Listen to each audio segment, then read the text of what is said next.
موضوع الدرس فيه إثبات المعاد وأحوال المجرمين سورة الرحمن تفسیر ابن کثیر. الحمد لله رب العالمين والصلاة والسلام على أشرف الأنبياء وسيد المرسلين سيدنا محمد وعلى آله وأصحابه أجمعين. اللهم صل على سيدنا محمد وعلى آل سيدنا محمد كما صليت على إبراهيم وعلى آل إبراهيم في العالمين إنك حميد مجيد. أعوذ بالله من الشيطان الرجيم. بسم الله الرحمن الرحيم. سنفرغ لكم أيها الثقلان فبأي آلاء ربكما تكذبان. يا معشر الجن والإنس إن استطعتم أن تنفذوا من أقطار السماوات والأرض فانفذوا لا تنفذون إلا بسلطان.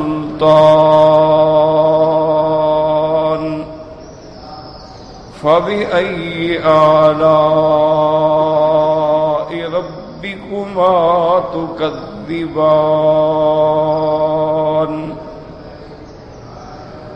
يرسل عليكما شواظ من نار ونحاس فلا تنتصران. فبأي آلاء ربكما تكذبان. ولا بشيء من نعم ربنا نكذب. اللہ تبارک و تعالی نے کلام مقدس کے ان آیات مبارکہ میں ارشاد فرمایا کہ سنفرغ لکم ایھا الثقلان. تو یاد رکھیں کہ بظاہر تو معنی یہ ہوتا ہے کہ ہم فارغ ہوتے ہیں تمہارے لیے اے جن و انس، لیکن اللہ تعالی کی تو شان ایسی ہے کہ لا یشغلہ شیء عن شیء آخر، اس کو تو کوئی چیز مشغول کر ہی نہیں سکتی. انسان جو ہے وہ تو یہ کہہ سکتا ہے کہ بھی میں اب نماز سے فارغ ہو گیا ہوں، اب میں درس میں جاؤں گا، لیکن اللہ کی تو شان ایسے ہے کہ لا یشغلہ شیء عن شیء، اس کو تو کوئی چیز مشغول کر ہی نہیں سکتی. ساری کائنات دیکھ لیں کہ اللہ سے مانگ رہی ہے.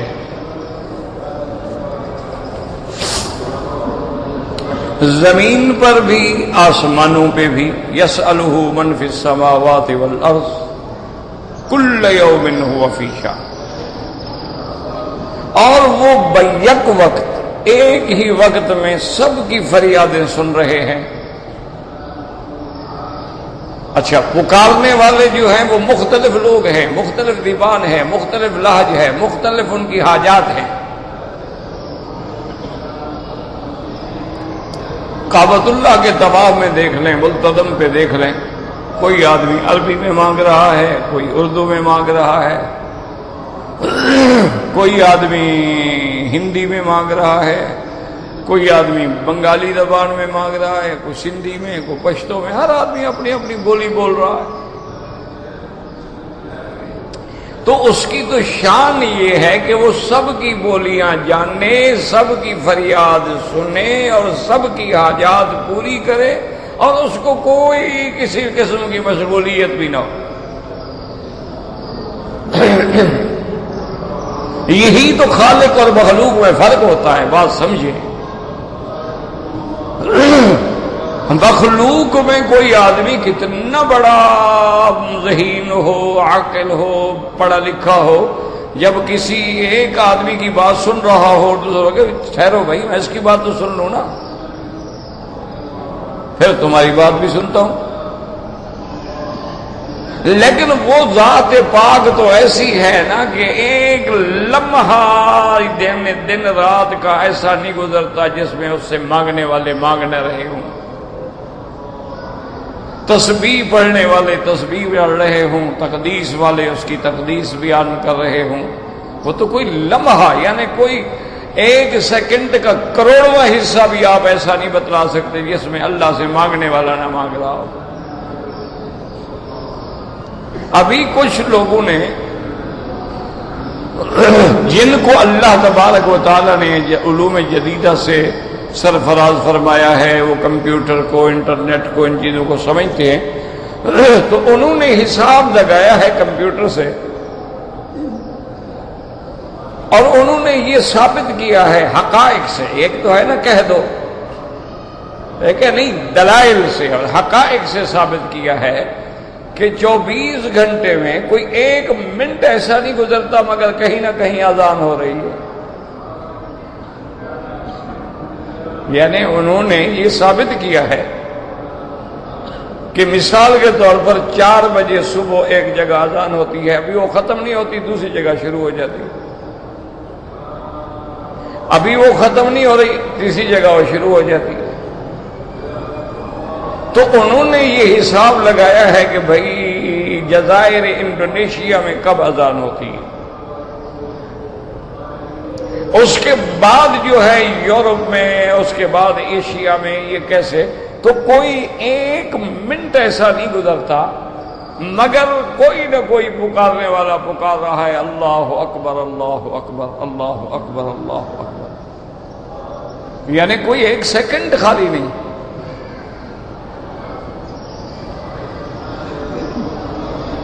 دنیا کے جتنے مذاہب ہیں وہ یہ ثابت نہیں کر سکتے ہیں کہ بھئی 24 گھنٹے کوئی ان کے بھجن گا رہا ہے یا ان کی جو دعائیں بنی ہوئی ہیں وہ مانگ رہا ہے. نہیں، ایک ملک میں ہیں تو 20 ملکوں میں ان کا وجود ہی نہیں ہے. یہ تو اللہ نے اسلام کو دولت بخشی ہے کہ دنیا کا کوئی ملک ہو کہیں نہ کہیں کسی نہ کسی حال میں مسلمان الحمدللہ موجود ہے. تو پھر سنفرغ لکم کا کیا معنی ہوگا کہ اللہ فرماتے ہیں سنفرغ لکم ایھا الثقلان. تو یاد رکھیں علماء فرماتی ہیں کہ فراغ کا معنی ایک فراغ ہوتا ہے، ایک قصد ہوتا ہے، اور وہ تحدید و وعید کے لیے استعمال ہوتا ہے. جیسے دنیا میں بادشاہ بھی کہہ دیتے ہیں اچھا اذن اتفرغ لک، اچھا ٹھیک ہے ذرا تمہارے لیے فارغ ہوتا ہوں. معنی ہے اس کو تحدید کی جاتی کہ ہاں اب تمہیں میں سزا دیتا ہوں. یہ معنی نہیں ہوتا کہ اس کو کسی کام نے روکا ہوا ہے، وہ کام ختم ہوگا فارغ ہوگا پھر آئے گا. معنی ہے کہ اس میں تحدید ہوتی ہے کہ اللہ پاک فرماتے ہیں سنفرغ لکم ایھا الثقلان.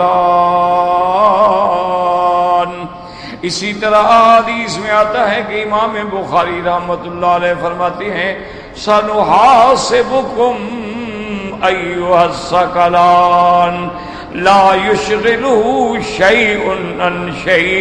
اللہ کو تو کوئی چیز مشغول نہیں کر سکتی. معنی یہ ہے کہ اب میں تمہارا حساب کرتا ہوں. اور بعض علماء نے فرمایا یاد رکھو کہ ایک عالم دنیا ہے، ایک عالم برزخ ہے اور ایک عالم آخرت ہے. عالم دنیا میں اللہ تبارک و تعالی کسی کو دے رہے ہیں، کسی سے چھین رہے ہیں. تؤتی الملک من تشاء وتنزع الملک ممن تشاء وتعز من تشاء وتذل من تشاء. کسی کو عزت، کسی کو ذلت، کسی کو صحت، کسی کو بیماری، کسی کو خوشی، کسی کو غم، کسی کو راحت، کسی کو مشقت، کسی کو تعب، کہیں اوامر، کہیں نواہی، کہیں زواجر، یہ سارے اللہ کی شان ہے.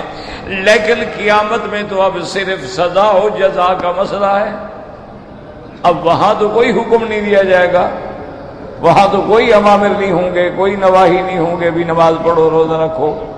وہاں تو تکلیف ہے ہی نہیں، تکلیف تو ہوتی ہی دنیا میں ہے. تو یہاں تو مقصد ہے اب ان سارے امور سے اب عالم آخرت میں میرے اللہ کے سامنے یا جزا ہے یا سزا ہے.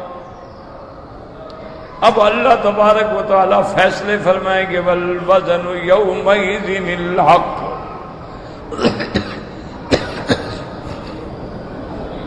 اسی لیے آتا ہے مالک یوم الدین، وہ یوم جزا کا مالک ہے.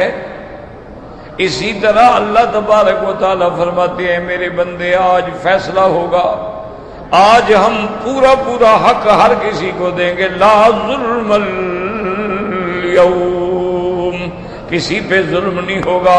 اللہ ظلم سے پاک ہیں، اللہ سارے صفات عجز سے پاک ہیں. تو اس لیے علماء فرماتی ہیں اس لفظ میں تحدید ہے، وعید ہے کہ اچھا تیار ہو جاؤ، سنفرغ لکم، اب تمہیں میں حساب کرتا ہوں، اب میں تمہیں جزا دیتا ہوں.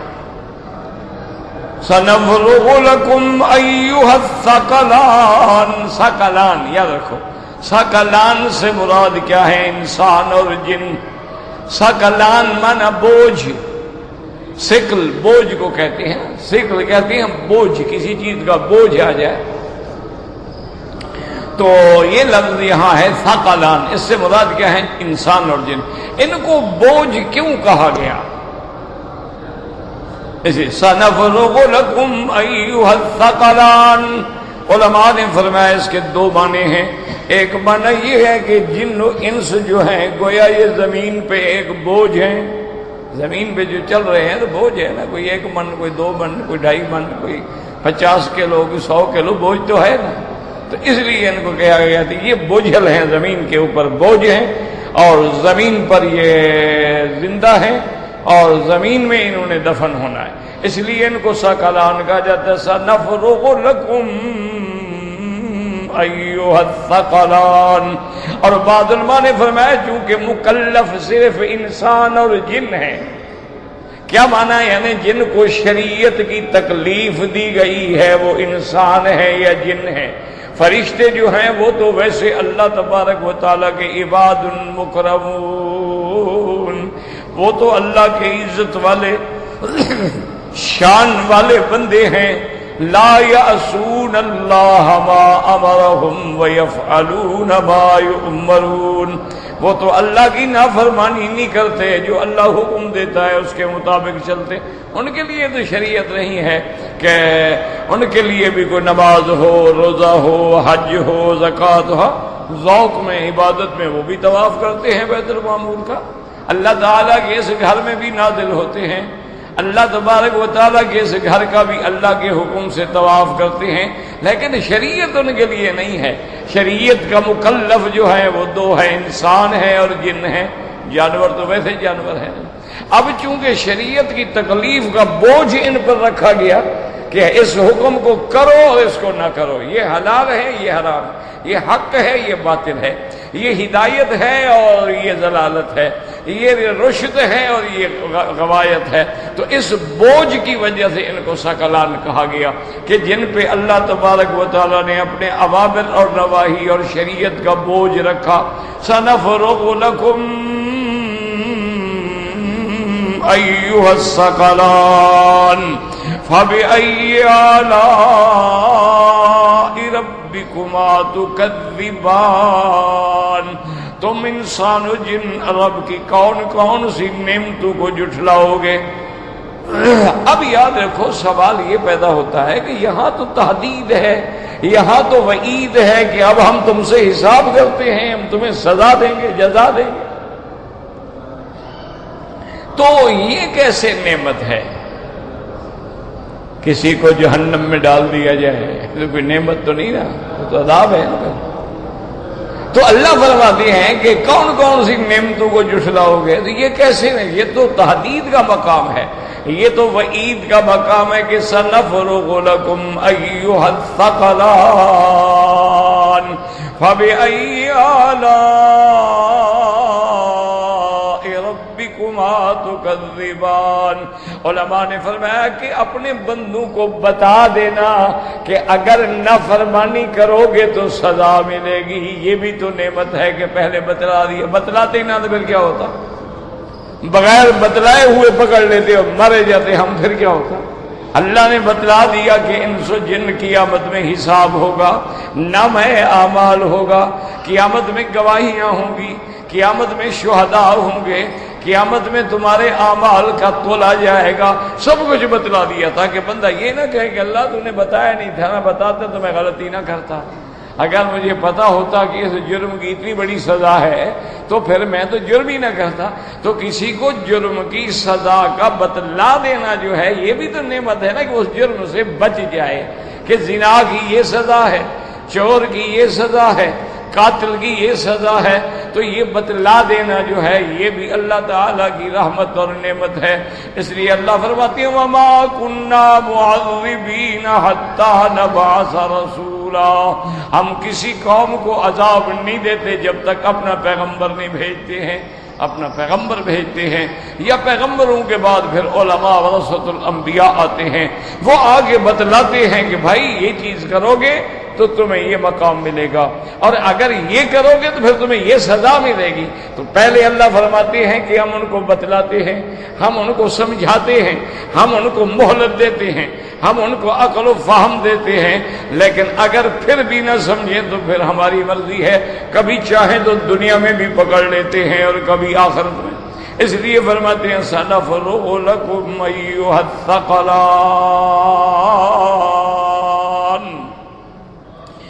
سَنَفْرُغُ لَكُمْ أَيُّهَ الثَّقَلَانِ فَبِأَيِّ آلَاءِ رَبِّكُمَا تُكَذِّبَانِ۔ لیکن یاد رکھو پہلے صفحے میں جمع کا ضمیر ہے سَنَفْرُغُ لَكُمْ، اللہ نے یہ نہیں فرمایا سَنَفْرُغُ لَكُمَا، وہاں تثنیہ نہیں ہے، ضمیر جمع ہے، سَنَفْرُغُ لَكُمْ اور آگے تثنیہ ہے أَيُّهَ الثَّقَلَانِ۔ علماء نے فرمایا اس کی وجہ یہ ہے کہ باعتبار لفظ کے تثنیہ ہے کہ انسان ایک قوم ہے، جن ایک قوم ہے تو یہ دو ہو گئے، اس لیے فرمایا ثقلان، اور بطور معنی جمع ہے کہ کتنے انسان ہیں اور پھر کتنی مخلوقات جنات میں ہیں، تو اس لیے ایک جگہ ضمیر جمع آیا اور ایک جگہ ضمیر جو ہے تثنیہ آیا سَنَفْرُغُ لَكُمْ أَيُّهَ الثَّقَلَانِ، باعتبار معنی کہ ایک ایک انسانوں میں کتنی مخلوق ہے اور جنوں میں کتنی مخلوق ہے، باعتبار لفظ کے دو دھڑے ہیں، ایک انسانوں کا دھڑا ایک جنوں کا دھڑا، اس لیے کہیں تثنیہ فرمایا اور کہیں ضمیر جمع کا ارشاد فرمایا سَنَفْرُغُ لَكُمْ أَيُّهَ الثَّقَلَانِ فَبِأَيِّ آلَاءِ رَبِّكُمَا تُكَذِّبَانِ يَا مَعْشَرَ الْجِنِّ وَالْإِنسِ إِنِ اسْتَطَعْتُمْ أَن تَنفُذُوا مِنْ أَقْطَارِ السَّمَاوَاتِ وَالْأَرْضِ فَانفُذُوا لا تنفذون الا بسلطان۔ اللہ نے فرمایا اے جماعت جن و انس، معاشر کا معنی جماعت، یا معاشر الجن والانس، اے جنوں اور انسانوں کی جماعت، ان استطعتم، اگر تم طاقت رکھتے ہو، ان تنفذوا من اقطار السماوات والارض فانفذوا، کہ آسمانوں اور زمینوں کے کناروں سے نکل سکتے ہو تو نکل جاؤ، لا تنفذون الا بسلطان، تم ہرگز نہیں نکل سکتے ہو مگر اللہ کے امر سے، اللہ تعالیٰ کے اذن سے، اللہ تعالیٰ کے حکم کے بغیر تم نہیں نکل سکتے ہو۔ لیکن یاد رکھو، سمجھو قرآن کو، یہاں اللہ نے جنوں کا ذکر پہلے کر دیا، یا معاشر الجن والانس، اور انسان کا ذکر مؤخر کر دیا، اے جن و انس، یعنی جن کا ذکر پہلے آیا اور انسان کا ذکر بعد میں آیا. لیکن دوسری جگہ قرآن پہ نظر ڈالیں کل ان اجتمعت الانس والجن علی ان یأتوا بمثل هذا القرآن لا یأتون بمثله ولو کان بعضهم لبعض ظہیرا. وہاں اللہ فرماتے ہیں کل ان اجتمعت الانس والجن، اگر ساری دنیا کے انسان ساری دنیا کے جن مل کر بھی قرآن کا مقابلہ کریں اور قرآن جیسی کوئی کتاب بنا کے لانا چاہیں تو نہیں بنا سکتے ہیں، کچھ بھی نہیں کر سکتے ہیں. قرآن تو بڑی بات ہے، وہ تو ایک سورت بھی نہیں بنا سکتے ہیں، ایک آیت بھی نہیں بنا، لیکن وہاں انسان کو مقدم کیا گیا اور جنوں کو مؤخر کیا گیا. بات سمجھیں، یعنی یہاں جنوں کا ذکر پہلے ہے اور انسان کا ذکر بعد میں ہے، اور وہاں انسان کا ذکر پہلے ہے اور جنات کا ذکر بعد میں ہے. تو اس کی کیا وجہ ہے؟ اس کے کئی جواب دیے ہیں علماء کرام نے. بعض علماء فرماتے ہیں یہ تفنن فی الکلام ہوتا ہے، یعنی کلام کے اندر بلاغت ہے کہ کبھی اسلوب اس طرح ہے، کبھی اسلوب اس طرح ہے. تو جب اسلوب جدید ہوگا تو آدمی کی زیادہ سے زیادہ توجہ جو ہے اس کی طرف آئے گی کہ کبھی اللہ نے اس کو مقدم کر دیا، کبھی اللہ نے اس کو. لیکن بعض محققین فرماتے ہیں کہ یہ بات نہیں ہے. اللہ کے کلام میں کوئی حرف ایسا نہیں ہے جو اپنے معنی پہ نہ ہو. اس کا مقصد ہے، حکمت ہے، اسرار ہے. وہ کہتے ہیں کہ یاد رکھو یہاں چونکہ طاقت تھی نا، دیکھو جی آسمانوں سے بھاگ جاؤ، زمینوں سے بھاگ جاؤ، تو بھاگنا تو طاقتور آدمی کا کام ہے نا. تو طاقت کے اعتبار سے جن زیادہ طاقت رکھتا ہے انسانوں سے. انسان کیا ہے اس کے سامنے؟ 10 انسانوں کو کندھے پہ بٹھا کے بھی بھاگ جائے. تو جنات میں چونکہ طاقت قوت زیادہ ہے، یہاں قوت کا مظاہرہ تھا، اس لیے اللہ نے جنوں کا ذکر مقدم کر دیا. اس لیے فرمایا یا معشر الجن والانس. اور قرآن کے مقابلے کے لیے عقل اور فہم کی ضرورت ہے. وہاں انسان کا عقل زیادہ ہے، جنات تو اس کا مقابلہ نہیں کر سکتے، تو وہاں اللہ نے انسان کو مقدم کیا. قل ان اجتمعت الانس والجن علی ان یأتوا بمثل هذا القرآن لا یأتون بمثله ولو کان بعضهم لبعض ظہورا. جہاں زور اور قوت کا استعمال تھا وہاں جنوں کو مقدم کیا، اور جہاں عقل و فہم کا استعمال تھا وہاں انسانوں کو اللہ نے مقدم کر دیا. تو اس لیے تقدیم، جیسے دیکھیں قرآن کی دوسری آیت پہ نظر، السارق والسارقۃ فاقطعوا ایدیہما. چور مرد ہو یا عورت، ان دونوں کے ہاتھ کاٹے جائیں گے. یہاں چور مرد یا چور عورت، مرد کا ذکر پہلے ہے اور عورت کا ذکر بعد میں ہے. اب تیسری آیت پہ نظر ڈالو، الزانیۃ والزانی فاجلدوا کل واحد منہما 100 جلدہ. اللہ نے فرمایا زانیہ عورت ہو یا زانی مرد ہو، ان کو 100 کوڑا مارا جائے گا. تو وہاں عورت کا ذکر مقدم ہے. اس لیے علماء نے کہا چونکہ چوری میں تو طاقت اور جلادت کی ضرورت ہوتی ہے، اس لیے مرد زیادہ چور ہوتے ہیں.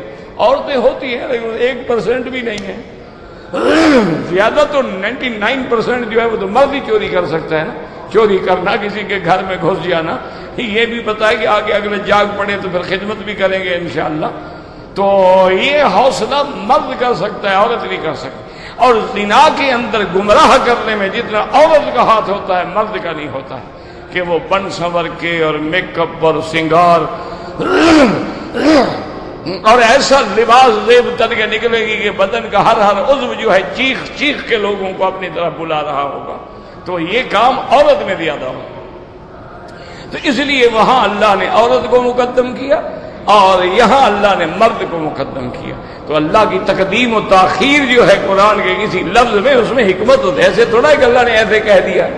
اللہ نے جو بھی فرمایا ہے اس میں حکمت ہے. اس میں اللہ تعالیٰ کی کلام کے اسرار ہیں. اس لیے فرماتے ہیں یا معشر الجن والانس ان استطعتم ان تنفذوا من اقطار السماوات والارض فانفذوا لا تنفذون الا بسلطان. اے جن و انس کی جماعت ہو، اگر تم بھاگ سکتے ہو، نکل سکتے ہو اقطار السماوات والارض سے تو نکل جاؤ. آپ مسئلہ سمجھیں کہ یہ حکم کب ہوگا، یعنی یہ کب کہا جائے گا ان کو کہ اے جن و انس اگر بھاگ سکتے ہو تو بھاگ جاؤ. بعض علماء فرماتی ہیں اللہ ان کو یہ دنیا میں فرمائیں گے کہ اے جن و انس اگر بھاگ سکتے ہو چلو بھاگ جاؤ، لیکن تم میرے حکم کے سوا کدھر بھاگو گے. اور بعض علماء فرماتے ہیں اس کا معنی یہ ہوتا ہے کہ یا معشر الجن والانس ان استطعتم ان تنفذوا، اگر تم موت سے بھاگنا چاہتے ہو تو بھاگو، نکل جاؤ آسمان اور زمین کے کناروں سے تاکہ تم موت سے بچ جاؤ، لیکن نہیں بچ سکتے ہو. اینما تکونوا یدرککم الموت، جہاں بھی جاؤ گے موت تمہیں پکڑ لے. تو اس لیے انہوں نے فرمایا یہ دنیا کے اندر حکم ہے. اور ایک قول حضرت ابن عباس کا بھی ہے، آپ فرماتے ہیں یا معشر الجن والانس ان استطعتم ان تنفذوا من اقطار السماوات والارض فانفذوا. حضرت ابن عباس فرماتے ہیں اس کا معنی یہ ہے ان استطعتم ان تعلموا فاعلموا، اگر تمہیں طاقت ہے تو اللہ کے راز جان لو. اللہ تبارک و تعالی نے جو کچھ بنا رکھا ہے اگر تمہارے پاس علم ہے تو جان لو، دیکھو کیا کرنا چاہتے ہیں تمہارے ساتھ. فَاعْلَمُوا، تم جان لو، دوڑ لگاؤ. جیسے کسی چیز کا پتہ کرنا ہو، آدمی کہتے ہیں دوڑو بھاگو پتہ کرو، تو انہوں نے کہا یہاں مراد یہ ہے. اور بعض علماء نے اس کا ایک اور ترجمہ کیا، انہوں نے فرمایا یا معشر الجن والانس ان استطعتم ان تنفذوا من اقطار السماوات والارض. انہوں نے فرمایا اس کا معنی یہ ہے اگر تم میرے ملک سے من ملکی وسمائی وارضی وقضائی، اگر تم میرے ملک سے، میری قضا سے، میری تقدیر سے، میرے آسمانوں اور زمینوں سے نکل سکتے ہو تو نکل جاؤ. کہاں جاؤ؟ جہاں جاؤ وہی تو میرا ملک ہے، وہی تو سب کچھ میرا ہے. تو تم میری قوت سے میرے ملک سے کہیں بھاگ نہیں سکتے. لا تنفذون الا بسلطان. اور بعض علماء فرماتی ہیں کہ یہاں با جو ہے الہ کے معنی ہے لا تنفذون الا بسلطان. کیا معنی؟ الا الہ سلطان، تم جہاں بھی بھاگو گے وہاں میری سلطنت ہے. کہاں جاؤ گے؟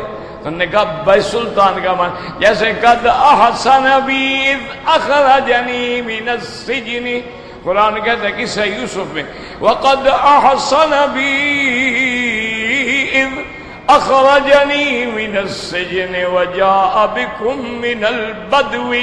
وہاں لفظ احسن بی تو وہاں بے لا الہ کے معنی میں ہے قد احسن الیہ اخرجنی من السجن وجاء بکم من البدو. اس لیے علماء فرماتے ہیں یہاں بابی بن الہ میں ہے لا تنفذون الا الہ سلطان، کہ ہر جگہ میری شاہی ہے، ہر جگہ میری سلطنت ہے، ہر جگہ میری بادشاہی ہے. میری بادشاہی سے کہاں نکل سکتے ہو؟ جیسے سابقہ کتابوں میں آتا ہے، حدیث قدسی ہے، اللہ فرماتے ہیں یا ابن آدم ان لم ترضى برضائی ولم يقضى بقضائی فلیطلب ربا سوائی. اگر تم میری قضا پہ راضی نہیں ہو تو میرے سوا کوئی اور رب ڈھونڈو، نکل جاؤ اس کے ملک میں. اور کوئی رب ہے تو پھر وہاں جاؤ، وہاں جا کے ڈھونڈو. اگر مجھے رب مانتے ہو تو پھر میری قضا و قدر بھی ماننی ہوگی. تو بعض علماء نے اس کا یہ ترجمہ فرمایا یا معشر الجن والانس ان استطعتم. اور بعض علماء فرماتے ہیں کہ نہیں، یہ خطاب جو ہے آخرت میں ہوگا. پہلے جتنے قول ہم نے نقل کیے ہیں وہ سارے دنیا سے تعلق رکھتے ہیں. اب ایک قول یہ ہے کہ نہیں، یہ خطاب اللہ قیامت والے دن آخرت میں فرمائیں گے۔ کیوں فرماتے ہیں کہ جب آسمان پھٹ جائیں گے، پہلا آسمان پھٹے گا تو ملائکہ نیچے آ کے صفے بنا لیں گے،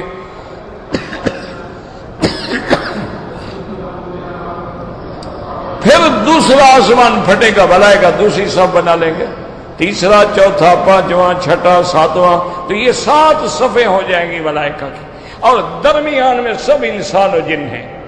انکم لمجموعون الی میقات یوم معلوم، سب کو تم نے اکٹھا ہونا ہے۔ قل ان الاولین والآخرین لمجموعون الی میقات یوم معلوم۔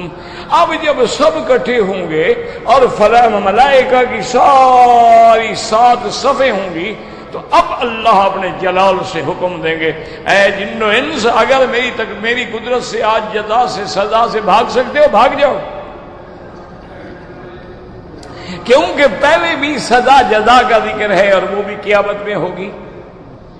تو اس لیے علماء فرماتے ہیں کہ یہ خطاب جو ہے یہ قیامت سے تعلق رکھتا ہے، اذا انشقت السماء کا تعلق بھی پھر قیامت سے ہے۔ تو اس لیے اللہ فرماتے ہیں سنفرغ لکم ایھا الثقلان فبأي آلاء ربكما تكذبان يا معشر الجن والإنس إن استطعتم أن تنفذوا من أقطار السماوات والأرض فانفذوا۔ اللہ پاک فرمائے کہ اب بھاگ سکتے ہو میری سزا سے، تم تو مانتے ہی نہیں تھے نا کہ جہنم کیا ہے اور سزا کیا ہے، اور کہا کس نے دیکھا ہے، یہ تو بس مولوی ہمیں ڈراتے رہتے ہیں، یہ کرو تو جنت ہے، یہ کرو تو جہنم ہے۔ بھیا نہ جنت ہے نہ جہنم ہے، کہاں ہے؟ کچھ بھی نہیں ہے۔ اور آج بھی ہم مدے کر رہے ہیں، قیامت میں بھی ہم مدے کریں گے، کون حساب لے گا، کون کتاب کرے گا؟ اتنی بڑی مخلوق کے اعمال کر کے اللہ فرمایا اچھا تو اب بھاگ سکتے ہو میری سزا سے، بھاگ جاؤ۔ لا تنفذون الا بسلطان فبأي آلاء ربكما تكذبان۔ یہ بھی تو نعمت ہے نا، اللہ سب کچھ بتا رہے ہیں کہ میرے بندے یہ ہوگا یہ ہوگا یہ ہوگا، تیار ہو جاؤ۔ دیکھو نا جی کتنی بڑی آدمی، آپ دیکھتے ہیں نا جی کہ ٹی وی پہ آ جاتا ہے بارش ہوگی، فلاں سڑک بند ہو گئی ہے، ویدر ایسا ہوگا، 0 کے نیچے چلا جائے گا، فلاں سڑک روک دی گئی ہے، فلاں سڑک پہ گلیشیئر گر گیا ہے، فلاں پہ برف پڑ گئی ہے، تم اپنا رخ فلاں بدل، پتہ نہ ہو تو ہم عذاب میں آ گئے نا، پھنس گئے نا، آگے جانے کے نہ پیچھے جانے کے، تو بتلا دیا تو ہم نے راستہ بدل لیا تو اس کی نعمت ہے۔ تو اللہ نے جب ہمیں بتلا دیا ہے کہ یہ ہوگا تو یہ بھی تو نعمت ہے کہ اللہ تبارک و تعالیٰ نے فرما برداروں کو جو بدلے دینے ہیں وہ بھی بتلا دیے ہیں، اور نافرمانوں کو جو سزا دینی ہے وہ بھی بتلا دی ہے۔ اس لیے فرماتے ہیں فَبِأَيِّ آلَاءِ رَبِّكُمَا تُكَذِّبَانِ يُرْسَلُ عَلَيْكُمَا شُوَاظٌ مِّن نَّارٍ وَنُحَاسٌ فلا تنتصران فبأي آلاء ربكما تكذبان۔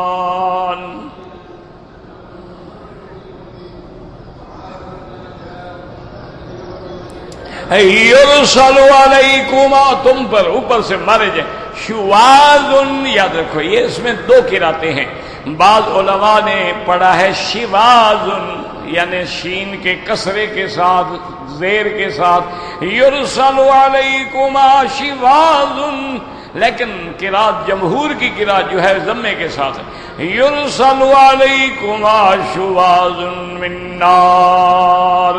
یاد رکھو شواذ مانا ایسی آگ جس میں دھواں نہ ہو، یعنی خالص آگ۔ لیکن جب آگ جلتی ہے دھواں دھواں دھواں، پھر اٹھتی جاتی ہے اٹھتی جاتی ہے اٹھتی جاتی ہے، اوپر جا کے پھر خالص آگ رہ جاتی ہے، دھواں نہیں ہوتا اس میں۔ تو یرسل علیکما شواظ من نار، تو خالص آگ کے میزائل پھینکے جائیں گے، وَنُحَاسٌ، نحاس مانا وہ آگ جس میں دھواں ہو، دھوئیں والی آگ، اصل میں نحاس کہتے ہیں تانبے کو۔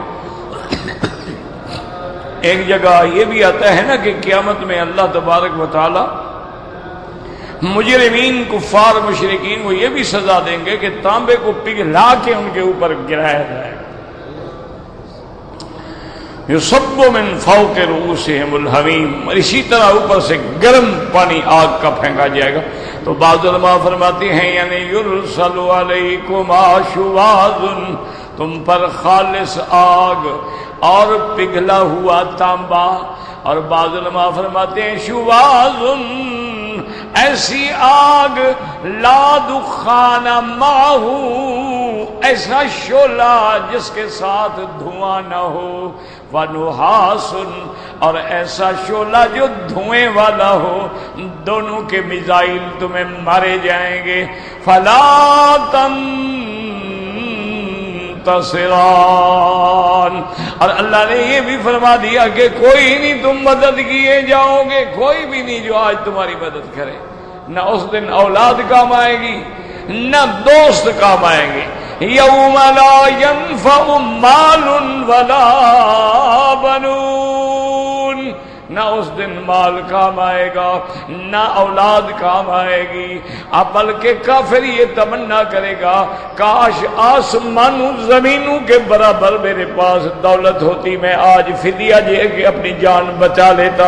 اللہ نے فرمایا ما تقبل منہم، وہ بھی ہم قبول نہیں کریں گے آخرت میں، جزا تو جزا، سزا تو سزا۔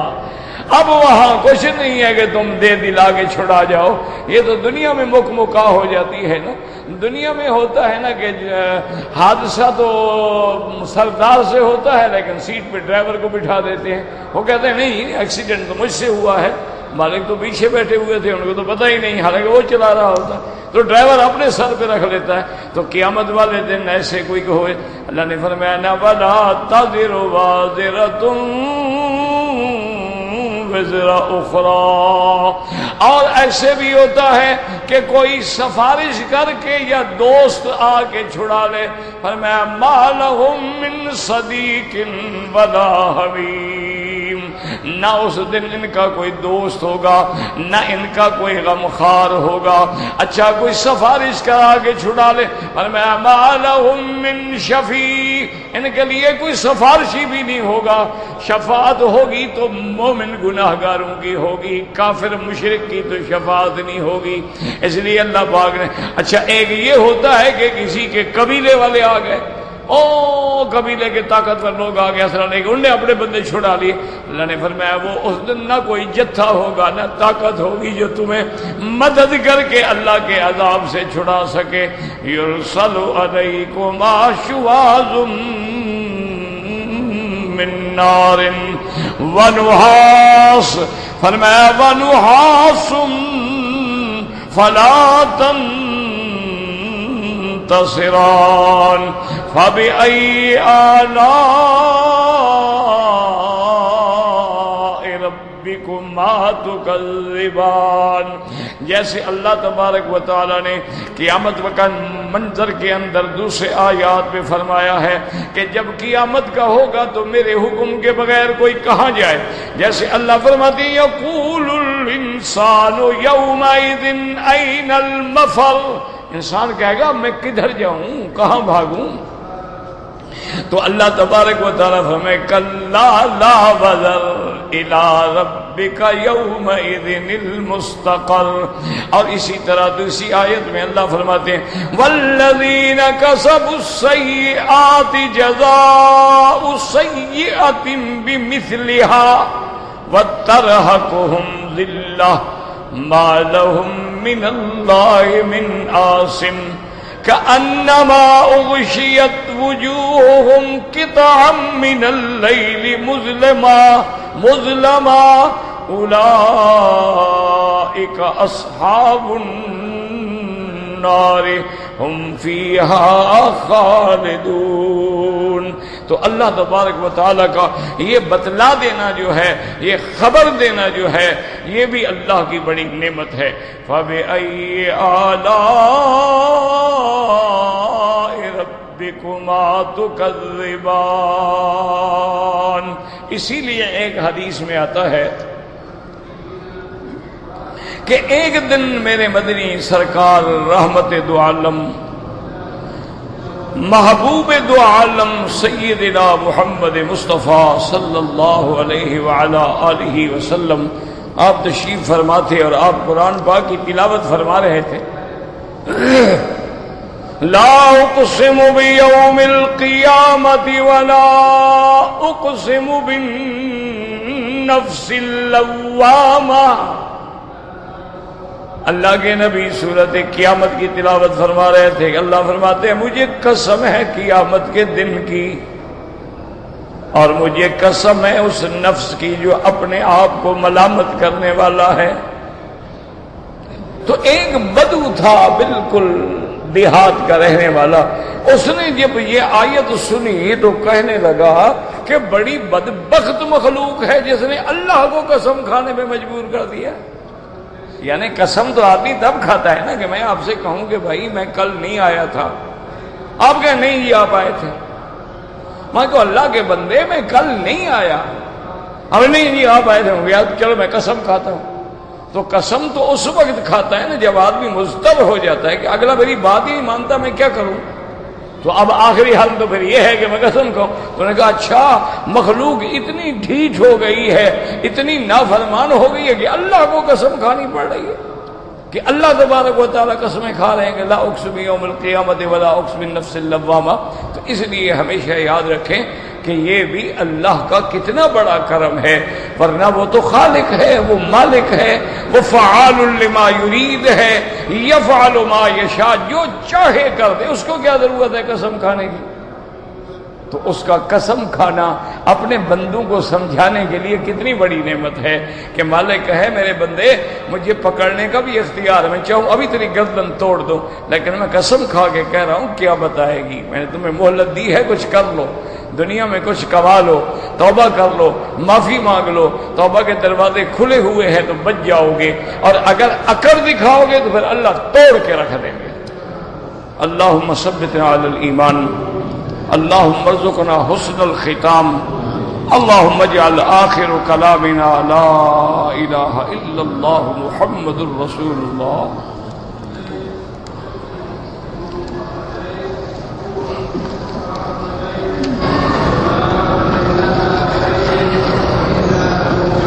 کہتا ہے جی کہ میں مکہ مکرمہ کا رہنے والا ہوں،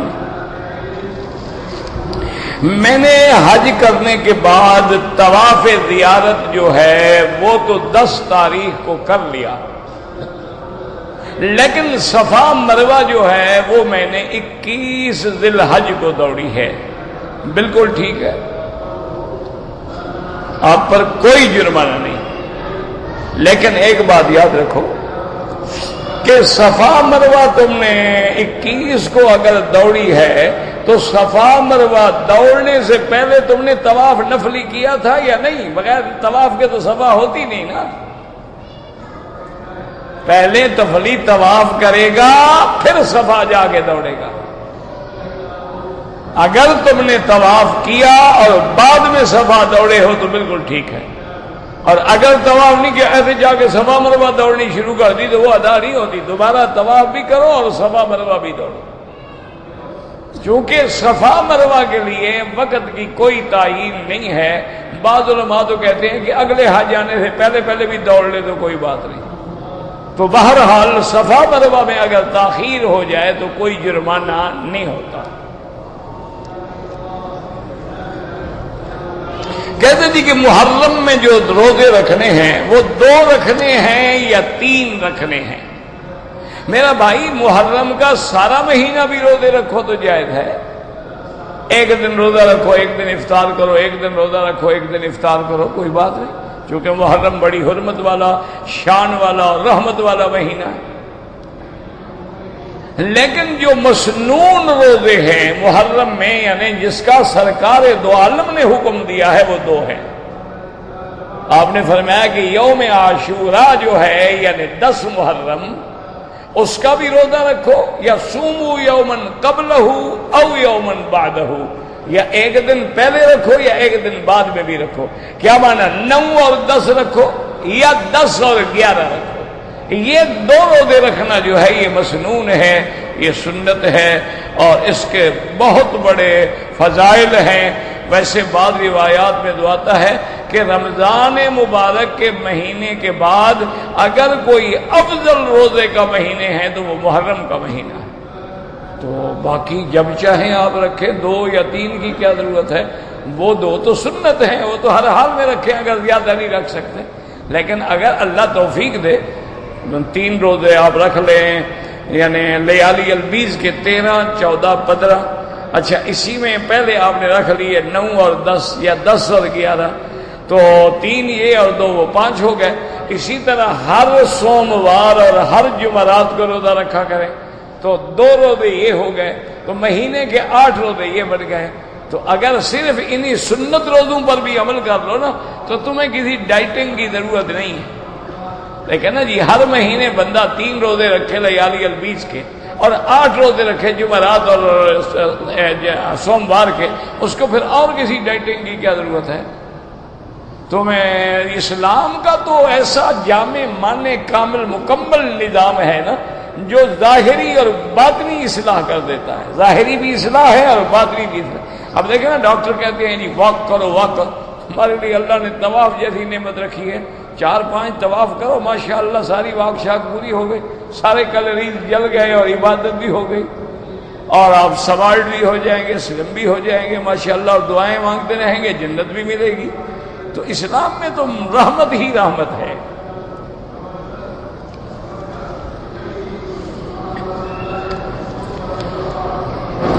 کہتے جی کہ ایک آدمی نے عمرہ کیا، اس نے صفا مروہ کے 14 چکر لگائے، تو بعض علماء فرماتے ہیں کہ یہ بالکل نہیں ہوا، کیونکہ صفا سے شروع کیا صفا پہ ختم کیا، 14 تو تب بنے گے نا، صفا مروہ پھر صفا کے آگے اس نے ایک چکر سمجھا، تو وہ شروع بھی صفا پہ کیا اور ختم بھی صفا پہ کیا۔ تو حالانکہ شروع صفا سے کرنا تھا اور ختم مروہ پہ کرنا تھا، وہ کہتے ہیں ادا ہی نہیں ہوا، یہ دوبارہ صفا دوڑے، دم نہیں پڑے گی لیکن دوبارہ صفا کی قضا کر لے تو دم سے بچ جائے گا۔ اور بعض علماء فرماتے ہیں کہ یوں سمجھ لیں کہ اس کے 7 چکر جو ہیں وہ ضائع گئے اور 7 جو ہیں اللہ قبول فرما دیں گے۔ اس بیچارے نے 14 تو کیے ہیں، تو اس لیے اس کو اب دوبارہ دوڑنے کی ضرورت نہیں ہے، لیکن افضل یہی ہے کہ دوبارہ دوڑے، کیونکہ ان الصفا والمروۃ من شعائر اللہ، اللہ کے قرآن میں بھی صفا پہلے ہے اور مروہ بعد میں ہے، اور میرے محبوب کے فرمان میں بھی آپ نے بھی فرمایا جب صفا کی طرف تشریف لے جا رہے تھے، ابدأ کما بدأ بہ اللہ ان الصفا والمروۃ من شعائر اللہ، میں بھی شروع کرتا ہوں جہاں سے اللہ نے شروع فرمایا ہے۔ پھر آپ نے یہ آیت پڑھی تو آپ نے ابتدا صفا سے کی، مروہ تک 1 چکر، پھر صفا تک 1 چکر، یعنی شروع صفا سے کرے گا اور ختم جو ہے وہ مروہ پہ کرے گا۔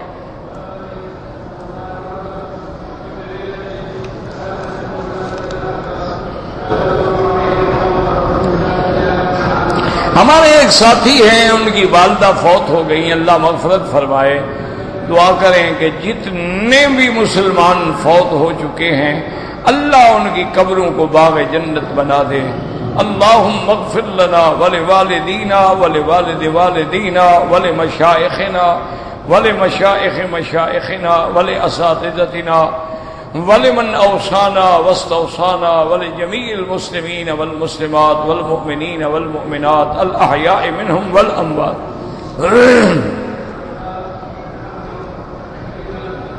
کہتے جی کہ حضرت شیخ الاسلام محمد بن عبد الوہاب رحمۃ اللہ علیہ جو تھے، کیا وہ بھی ائمہ اربعہ میں سے کسی کی تقلید فرماتے تھے؟ انہوں نے لکھا ہے کہ ہم ائمہ اربعہ سے باہر کبھی نہیں گئے، لیکن زیادہ تر وہ احمد ابن حنبل رحمۃ اللہ علیہ کی فقہ حنبلی کو ترجیح دیتے تھے، اسی کے مطابق فقہی فیصلے فرماتے تھے۔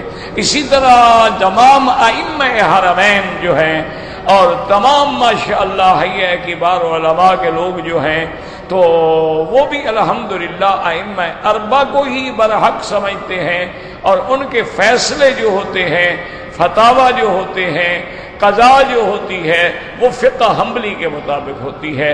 لیکن یونیورسٹیوں میں فقہ علی المذاہب الاربعہ پڑھایا جاتا ہے، اور یہ باقاعدہ رابطہ عالم الاسلامی نے بھی اور اسی طرح افتاء نے بھی اور ان کے سابقہ کتابوں میں بھی یہ باتیں موجود ہیں۔ ان نے بڑی وضاحت کی ہے کہ ہم لوگ کبھی بھی ائمہ اربعہ کے خلاف یا ان کے باہر نہیں جاتے ہیں۔ باقی کچھ معاملات میں بعض ظاہر حدیث پر بھی عمل فرماتے ہیں، تو یہ کوئی قابل اعتراض بات ہی نہیں ہے۔ ویسے بھی ایک نظام ہے، یاد رکھو کہ دنیا میں دو قسم کے لوگ ہوتے ہیں، یاد دیکھو نا، یا بادشاہ ہوگا یا رعایا ہوگا، ٹھیک ہے؟ تیسری قسم کیا ہے؟ باغی ہوگا پھر، یا امام ہوگا یا مقتدی ہوگا۔ کوئی تیسری قسم ہے؟ اگر ہے تو مجھے بتا دو، مجھے پتا نہ ہو میں مان لوں گا، میں تو جھگڑے والا مولوی ہوں نہیں، میں تو سب کا احترام کرتا ہوں۔ بھئی یا امام ہوگا یا مقتدی ہوگا، رائی ہوگا یا رعیت ہوگی، مجتہد ہوگا یا مقلد ہوگا۔ یا تو خود وہ اس مقام کا انسان ہے کہ خود مجتہد ہے، خود احادیث مبارک کے روشنی کے اندر اجتہاد کرتا ہے، اور اگر وہ اس مقام کا آدمی نہیں ہے تو پھر لازمی بات ہے مقلد ہوگا۔ تیسری قسم ہو نہیں سکتی کہ مجتہد بھی نہ ہو اور مقلد بھی نہ ہو۔ اگر آپ نوجوان لوگ ہیں، پڑھے لکھے لوگ ہیں، ماشاءاللہ ہمت کریں، معلومات حاصل کریں کہ حضور پاک کے زمانے سے 250 سال کے بعد تدوین حدیث مبارک کا کام ہوا ہے۔ اچھا، جتنی بھی کتابیں ہیں، سیاہ ستہ ہے، سب لوگ گزرے ہیں، امام بخاری، امام مسلم، امام نسائی، امام ابی داؤد ہیں، سب رحمت اللہ علیہم۔ ان سب کے بارے میں مجھے تحقیق کر کے بتا دیں کہ یا مجتہد کے درجے پہ ہوں گے یا پھر کسی کی تکلیف کریں، تیسرا کوئی مقام ہے نہیں اور ہو نہیں سکتا۔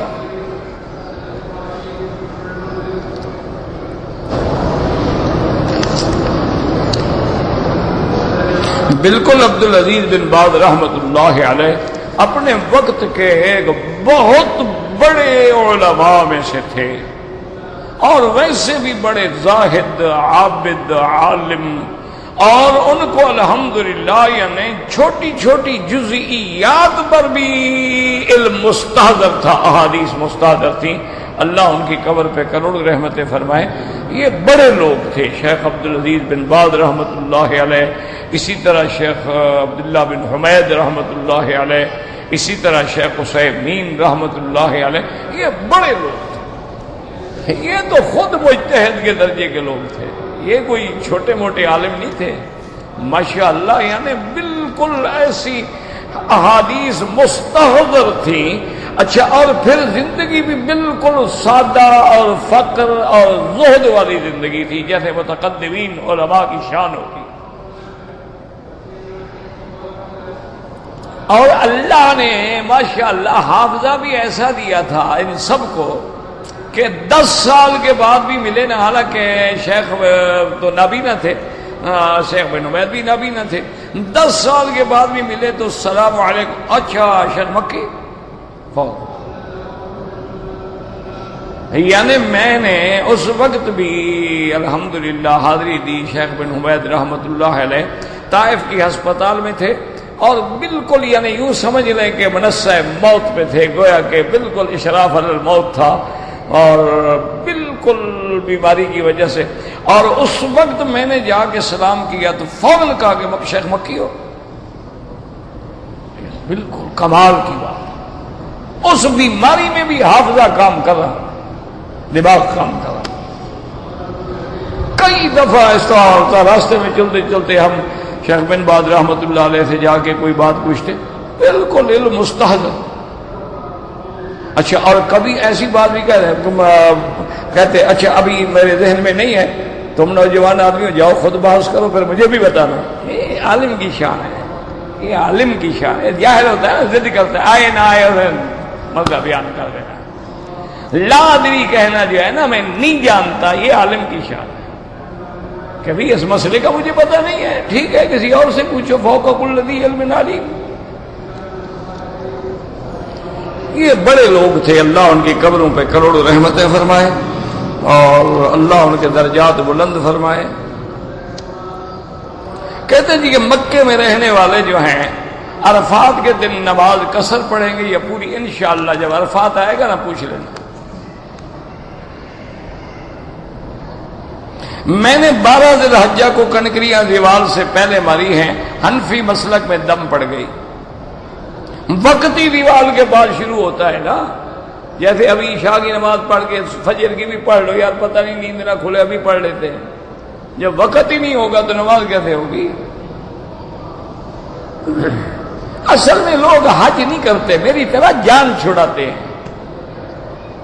بھائی بس عرفات ہو گیا، حج عرفہ ہے، باقی چھوڑو یار، کسی دوست کو یار میری کنکریاں تم مار دینا، ان کے بس میں ہو نا جی، تو یہ تو شاید میرے خیال میں عرفات بھی نہ جائیں، یہی مکے میں کھڑے کھڑے حج کر لیں۔ آپ حیران ہوں گے، کئی لوگ، ایک نہیں دو نہیں ہزاروں لوگ احرام باندھ کے گئے، عرفات میں نہیں گئے، عرفات سے پہلے جو نالا ہے اس کے ادھر بیٹھے رہے۔ انا للہ و انا الیہ، کیا او جی وہاں بہت لوگ بیٹھے ہوئے تھے۔ بھئی لوگ بیٹھے رہے، تم حدود لکھے ہیں، باقاعدہ بورڈ لگے ہوئے ہیں، بدایہ عرفہ نہایہ عرفہ، ہر جگہ سے معلوم کرو، بیٹھ جاؤ، جگہ ملی بیٹھ گئے۔ کہتے جی کہ حج اور عمرہ حضور پاک سے پہلے بھی ہوتا تھا، بالکل ہوتا تھا، حضرت ابراہیم نے نہیں کیا، ربنا ارنا مناسکنا وتب علینا انک انت التواب الرحیم، حج تو حضرت آدم علیہ السلام نے بھی کیا ہے۔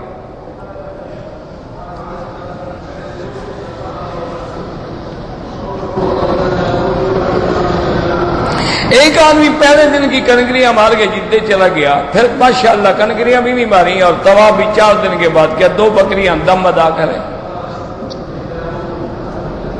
نہیں، ہم کو بتایا نا کہ ہم تو بوجھ اتارنے آتے ہیں نا، تو حج ہو گیا۔